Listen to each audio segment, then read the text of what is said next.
नमस्कार, स्वागत है आप सभी का। तो जेटेट 2026 इसको लेकर के नोटिफिकेशन जैक द्वारा जारी कर दिया गया है और 21 अप्रैल से लेकर 21 मई तक फॉर्म जो भरा जाना है। ऐसा कि जानते हैं कि जो लास्ट टाइम फॉर्म भर चुके थे उन्हें कुछ करने की जरूरत नहीं है, बस उन्हें जाके अपडेट कर देना है। आपको लैंग्वेज फिर से सेलेक्ट करना है और जो जो इन्फॉर्मेशन आपसे लिए जाएंगे वहां आपको देना है। आपको दोबारा किसी भी तरह का चार्ज नहीं देना है। ठीक है। आज का जो टॉपिक है वो हम लोग सिलेबस डिस्कशन करेंगे। ठीक है ना। सिलेबस डिस्कशन किसका? मैथ साइंस का। मैथ साइंस हम जानते हैं कि 6 to 8 जो 6 to 8 और 1 to 5 दो तरह के लेवल 1 और लेवल 2 में ये टेट का आयोजन होना है। और ये 6 to 8 में मैथ साइंस का जो वेटेज है पहले 60 मार्क्स या 60 नंबर का हुआ करता था, इस बार इसको घटा करके 50 कर दिया गया है। एक ऐड किया गया है क्या? कंप्यूटर। ठीक है ना। चाहे वो आप मैथ साइंस के टीचर बने या फिर एसएसटी के बने या फिर लैंग्वेज के टीचर बने, आपको 10 नंबर का कंप्यूटर इस बार जो एग्जाम देना है वो मैंडेटरी हो गया। ठीक है। स्कूलों में ध्यान में रखते हुए, क्योंकि बहुत सारे अब जितने भी वर्क होते हैं स्कूल में ना वो सारे कंप्यूटर बेस्ड हो गए हैं, क्योंकि आपको डिजिटली आपको जानना है, आपको स्मार्ट क्लासेस पे क्लास लेना है। तो ये मैंडेटरी हो गया है कि आपका कंप्यूटर में आपकी नॉलेज हो, ठीक ठाक हो। इसके लिए बहुत ही ये सराहनीय कदम है। तो सिलेबस डिस्कशन ये बहुत ही इंपॉर्टेंट टॉपिक है, क्योंकि यहीं से आपकी एक प्लानिंग शुरू होती है। हम जान रहे हैं कि अब से मौका आपको मिलने वाला है 3 से 4 महीना, है ना। Minimum 3 month, max to max 4 month, यही पॉसिबिलिटी लेके चलते हैं। तो सिलेबस जानना भी बहुत जरूरी है, क्योंकि हम जानते हैं कि जो संस्था होती है, अगर सिलेबस उन्होंने जारी किया है तो ये लगभग श्योर है कि इसी सिलेबस में से प्रश्न पूछे जाएंगे। ठीक है। ऊपर नीचे होता है, ऐसा देखा गया है हर जगह हर एग्जाम में, लेकिन हम लोग संभावना यही बताते हैं कि इसी सिलेबस से एग्जाम आना है। और सिलेबस भी बिल्कुल आपके अनुकूल कर दिया गया है। जैसा लास्ट टाइम सिलेबस था बहुत ऊपर लेवल का, उसको हटा करके एकदम आपके हिसाब से सिलेबस किया गया है। ठीक है। तो मैथमेटिक्स के सिलेबस का डिस्कशन करेंगे हम लोग। मैथ्स का कंटेंट है ये, इसको मैंने हिंदी को मैंने ट्रांसलेट इंग्लिश में भी किया है, ताकि बहुत सारे ऐसे व्यूवर्स हैं, ऐसे स्टूडेंट्स हैं, ऐसे कैंडिडेट्स हैं जिनकी हिंदी बहुत अच्छी नहीं है या फिर उन्हें इंग्लिश ज़्यादा समझ में आता है। ठीक है। सीबीएसई बोर्ड से पढ़े हुए उन्हें भिन्न समझ में नहीं आएगा, उन्हें फ्रैक्शन समझ में आएगा। ठीक है। उनके उन लोग की सहूलियत के लिए मैंने इसे ट्रांसलेट किया है इंग्लिश में। ठीक है। तो बेसिक मैथमेटिक्स ये टॉपिक 1 है। इसमें क्या क्या पढ़ना है आपको? संख्या पद्धति। ठीक है ना। नंबर सिस्टम जो होता है, ठीक है, नंबर सिस्टम से क्वेश्चन पूछे जाएंगे। जैसे होता है ना, कौन सा मिसिंग नंबर है, इस नंबर के बाद कौन सा, स्क्वायर, रूट, क्यूब, इस तरह के संख्या पद्धति हो, संख्या की समझ हो। ठीक है। प्राकृतिक संख्या क्या होती है तो हम जानते हैं, जीरो को छोड़ करके 1 2 3 4 ऐसा जो नंबर्स होता है इन्हें कहते हैं हम लोग नेचुरल नंबर या प्राकृतिक संख्या। पूर्ण संख्या क्या होती है? फिर बात करें पूर्णांक का। ठीक है। इसके बाद फ्रैक्शन, अंश, हर, ठीक है, न्यूमरेटर, डिनोमिनेटर, दशमलव, ठीक है, डेसिमल्स, प्रतिशत, परसेंटेज, स्क्वायर, वर्गमूल, स्क्वायर रूट, क्यूब, ठीक है, क्यूब रूट, ठीक है, महत्तम, समावर्तक, एचसीएफ, एलसीएम। ठीक है। यही सारे से प्रश्न पूछे जाते हैं। और जैसा कि हम लोग बहुत सारे कॉम्पिटिटिव एग्जाम में देखते हैं इससे बेस्ट क्वेश्चन, वैसे ही क्वेश्चन आपसे पूछा जा रहा है। हाँ, यहाँ पे बस एक डिफरेंस है कि यहाँ पे आपको कुछ क्वेश्चंस पेडागोजी रिलेटेड रहेंगे। ठीक है। कैसे रहेंगे उनके बारे में एक अलग से डिफाइन किया गया है, हम लोग वहां डिस्कस करेंगे। फिर आते हैं अलजेब्रा में, बीज गणित जिसको हम लोग कहते हैं। यहाँ क्या है? चर है, वेरिएबल्स, ठीक है, अचर है। ठीक है।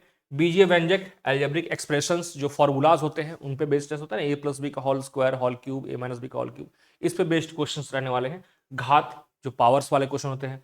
बहुपद मीन्स पॉलिनोमियल्स, ठीक है, होता है ना 2 डिग्री पॉलिनोमियल्स, आपको दे दिया पॉलिनोमियल, बोला इसका डिग्री निकालिए, इसका जीरोज निकालिए। ठीक है, वो हो गया। बीज गणितीय पहचान, आइडेंटिटीज, वही फॉर्मूलाज वाला ही बात है। और उनके उपयोग, उन फॉर्मूलाज का आप कैसे उसका यूज करते हैं उसका बात किया गया है। ठीक है। फिर आते हैं अर्थमेटिक में, अंक गणित में, अनुमात, अनुपात और समानुपात। ये तो बहुत इंपॉर्टेंट है, हर एक एग्जाम में अगर ये है तो इससे क्वेश्चंस आना ही आना है। ठीक है ना। रेशियो एंड प्रोपोर्शंस, जिसको हम लोग इंग्लिश में कहते हैं, एंड परसेंटेज, लाभ हानि, प्रॉफिट एंड लॉस। ठीक है। अच्छा, आपको यहाँ CI SI शायद नहीं है, देख लेते हैं। ठीक है, सॉरी, यहाँ पे है साधारण ब्याज एवं चक्रवृद्धि ब्याज, सिंपल एंड कंपाउंड इंटरेस्ट। ठीक है, बहुत इंपॉर्टेंट है, यहाँ से क्वेश्चन आता है। समय एवं दूरी, टाइम एंड डिस्टेंस, और समय एवं कार्य। ठीक है, लगभग बहुत सारा टॉपिक्स को कवर कर दिया गया है। और अब जो 4 महीने का टाइम है, जरूरी है बहुत स्मार्टली प्रिपरेशन करने का। तो सारा क्वेश्चन, सारा टॉपिक भी आप टच कर लें और उससे क्वेश्चन भी आपके ना छूटे। ठीक है। रेखा गणित, अब आते हैं मेंसुरेशन में। ठीक है। आकृतियों की समझ, ठीक है, द्वि, ये 2D है। ठीक है। और ये 3D है। 2D 3D क्या होता है? जैसे वर्ग हो गया, वृत्त हो गया, आयत हो गया, ये सारे 2D में आते हैं। ठीक है। और 3D क्या होता है? जैसे कि घन, घनाभ, क्यूब, क्यूबेड, कोन, ठीक है ना, सिलेंडर, ये सारे क्या आते हैं, ये सारे 3D में आते हैं, ठीक है। ज्यामिति की बात करें, ज्योमेट्री, ज्योमेट्री क्या होता है, पेरीमीटर, क्या परिधि होता है, परिमाप, वही पेरीमीटर हो गया। क्षेत्रफल, हम जानते हैं कि 2D डायग्राम का पेरीमीटर निकलता है और क्षेत्रफल निकलता है, आयतन इसका नहीं निकलता, लेकिन 3D की बात करें तो इसका क्षेत्रफल और आयतन दोनों निकलता है, ठीक है ना। आंकड़ों का प्रयोग, अब आते हैं डेटा हैंडलिंग, ये नया ऐड किया गया है, ठीक है, इसको नया ऐड किया गया है। तो डेटा हैंडलिंग्स, डेटा को आप कैसे संग्रह करते हैं, मतलब माध्य, माध्यिका और बहुलक, उनसे रिलेटेड कुछ है, कुछ बहुत यहाँ पे। फिर आते हैं ग्राफ के बारे में, पाई चार्ट है, पाई चार्ट होता है ना इस तरह क्वेश्चन, इसमें कि इसमें भी परसेंटेज का ही आपको रोल है, परसेंटेज की समझ आपकी अच्छी है, मतलब पाई चार्ट आपका ये बढ़िया बनेगा। ये जो दंड चार्ट है, बार ग्राफ है या फिर लाइन ग्राफ है, सारा ये एक स्टैटिस्टिक्स जो होता है टॉपिक, उसी से रिलेटेड है और बहुत ही आसान क्वेश्चन है। अब आते हैं शिक्षण शास्त्रीय आयाम, पेडागोजिकल एस्पेक्ट्स, ठीक है। गणितीय तार्किक चिंतन करने की प्रकृति, ठीक है, गणित की प्राकृतिक एवं स्वरूप, गणित शिक्षण की विधियां और गणित शिक्षण की समस्याएं, निदानात्मक एवं उपचारात्मक शिक्षण तथा मूल्यांकन, CCE या HPC, ठीक है। ये कुछ क्वेश्चंस हैं जो कि आपको मैथमेटिकल पेडागोजी, जिनका मैं बात किया, उससे रिलेटेड क्वेश्चन रहने वाले हैं, ठीक है। NEP 2020 ये भी इंपॉर्टेंट है ना, 2020 NEP के अकॉर्डिंग, ठीक है, 4 स्तंभ जो है, ELPS, E means experience, L means language, P for pictures and S means symbols, इस पे बेस्ड क्वेश्चंस रहने वाले हैं। क्या है, कैसे हैं, वो आप लोग जुड़े रहे हमसे, मैं जरूर अपने वीडियोस के थ्रू आपको जितना अधिक से अधिक हो सका बताऊंगा, ठीक है। अब आते हैं साइंस में, मैथ्स का तो हो गया, मैथ्स और साइंस मिला के 50 क्वेश्चन आने वाले हैं। तो ऑब्वियस सी बात है, मैथ्स से रहेंगे 25, साइंस से रहेंगे 25, ये 6 to 8 की मैं बात कर रहा हूँ, ठीक है। जनरल साइंस की बात करूँ मैं, तो भोजन के स्रोत, ठीक है, फूड सोर्सेस या भोजन के अवयव, components of food, health and hygiene, crop production, plant nutrition and uses of foods, ठीक है। फिर आए दैनिक उपयोग की सामग्री, विभिन्न प्रकार के पदार्थों का पृथक्करण, अम्ल, क्षार एवं लवण, ठीक है। Materials of daily use, types of substances, separation of substances, acid, base and salts, ठीक है। 10th लेवल का जो सिलेबस है आपको NCERT का, वहाँ सारे टॉपिक आपको मिल जाएंगे, कोई वहाँ से बाहर नहीं है, सारा जो सिलेबस का लेवल रखा गया है वो अप टू 10th रखा गया है।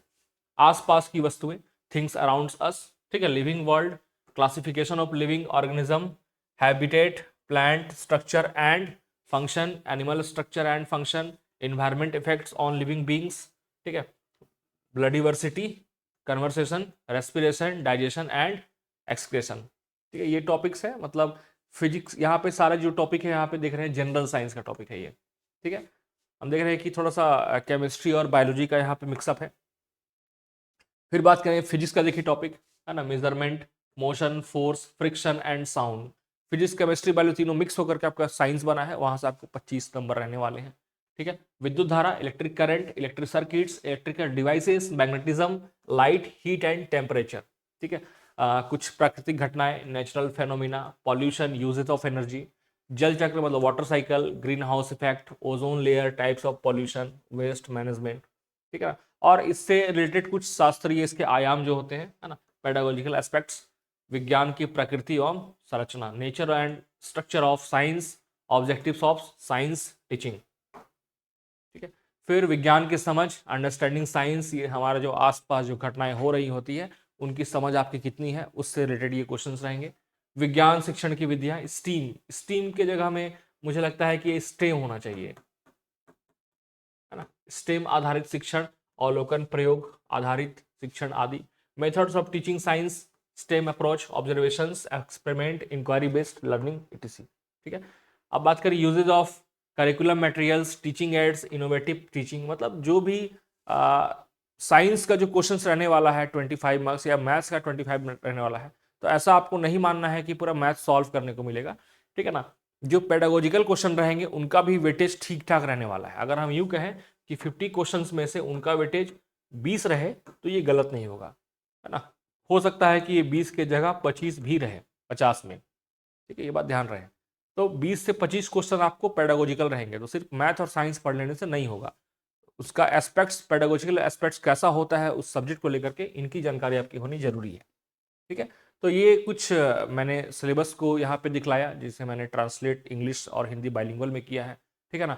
उम्मीद है आपको ये सिलेबस, आपने PDF देखा ही होगा, और नहीं देखा तो मेरा ये टेलीग्राम चैनल का लिंक हो या व्हाट्सएप ग्रुप का लिंक, सब में मैंने इसे शेयर कर रखा है और सबका लिंक मैंने डिस्क्रिप्शन बॉक्स में दे रखा है। आप जाके ज्वाइन कीजिए और जितने भी सिलेबस है, ठीक है ना, इस इंग्लिश मीडियम वाले को भी मैं वहाँ पे शेयर कर दे रहा हूँ ताकि आपको कोई परेशानी ना हो। आपका वीडियो में एंड तक रहने के लिए बहुत बहुत धन्यवाद। जय हिंद।